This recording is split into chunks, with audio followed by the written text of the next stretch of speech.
ఇవాళ ఆయన అంటున్నాడు ఏం కోల్పోయినరో తెలిసిందని. ఏం కోల్పోలేదు కేసీఆర్ గారు.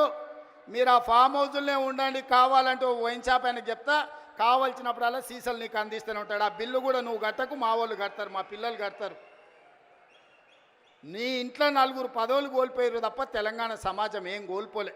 నీ నౌకరి పోతే తెలంగాణ నిరుద్యోగ యువకులకు, నీ తండ్రి కొడుకుల నౌకరి ఊడగొడితే తెలంగాణ నిరుద్యోగ యువకులకు 10 నెలల 50,000 ఉద్యోగాలు ఇచ్చిన ప్రభుత్వం ఈ దేశంలో ఏదైనా ఉంది అంటే అది ఇందిరమ్మ ప్రభుత్వం.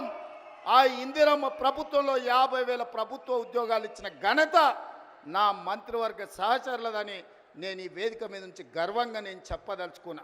నిన్న మాట్లాడుతుండే ఇంకా ఏం తక్కువైంది, మేము కాంగ్రెస్ పార్టీ అధికారంలోకి వచ్చినాక ఎవరు ఏమి కోల్పోలేదు అని రేవంత్ రెడ్డి మాట్లాడుతుండు. కోల్పోయినామా లేదా? రేవంత్ రెడ్డి వచ్చినాక రైతు బంధు కోల్పోయినామా లేదా? యాక్చువల్గా ఆ ఒక్కసారి వచ్చింది కూడా మనము ఎలక్షన్లప్పుడు విడుదల చేసిన డబ్బులే. మా నిరంజన్ వ్యవసాయ శాఖ మంత్రిగా, కేసీఆర్ గారు ముఖ్యమంత్రిగా విడుదల చేసిన డబ్బులు. అప్పుడు ఎలక్షన్ కమిషన్ విలువై కంప్లైంట్ చేస్తే ఆగినేవి, గవే 5,000 పడ్డాయి. నువ్వు అయితే 15,000 ఇవ్వాలి కదా.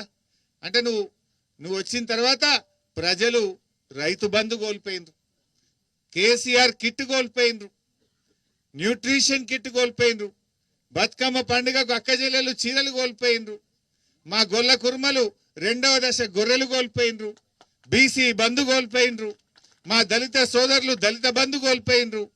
గిన్ని కదా కోల్పోయినాయి. మా చేపలు, మా ముదిరాజులు, మా గంగపుత్రులు, మా మత్స్యకారులకు గా చేపలు కూడా వేయకపోతున్నావు. దాన్ని సగం కోసినావు, ఆ సగం కూడా చక్కగా వేయలేదు. ఎందుకే చేపలు సగమే వేస్తున్నావు? పోయిన తారీ 2 లక్షలు పోతే ఒక చెరువులు ఈ తాప 1,00,000 పోసిందంటే కాలం కాలేదట. కాలం కాలేదా? సరే నీకు పోయే బుద్ధి కాలేదా? కాలం కాలేదా? ఏ ఊరు? ఇసరంపల్లి. ఏం చెరువు? పోషమ్మకుంటలో పోయినసారి 60,000 పోతే ఈసారి 25,000 పోసిరట. అది నిండలేదు అయింది. మస్తు మతడు దుకిందా? అట్లున్నది కథ. రేవంత్ రెడ్డి గారు వచ్చినాయి కొత్త పథకాలు రాలేదని నేను ఎందుకంట. బ్రూ ట్యాక్స్ వచ్చింది.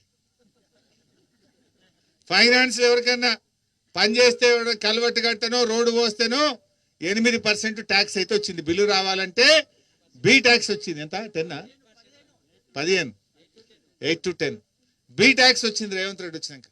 హైదరాబాద్ లో ఎవడన్నా ఇల్లు కట్టాలంటే ఆర్ ట్యాక్స్ వచ్చింది. స్క్వేర్ ఫీట్ కు 100 రూపాయలు ఇవ్వాలన్నట. B tax, R tax, U tax, కొత్త ట్యాక్సులు అయితే పెట్టినామే రేవంత్ రెడ్డి. కానీ ఉన్నాయి కూడా కొట్టినావు.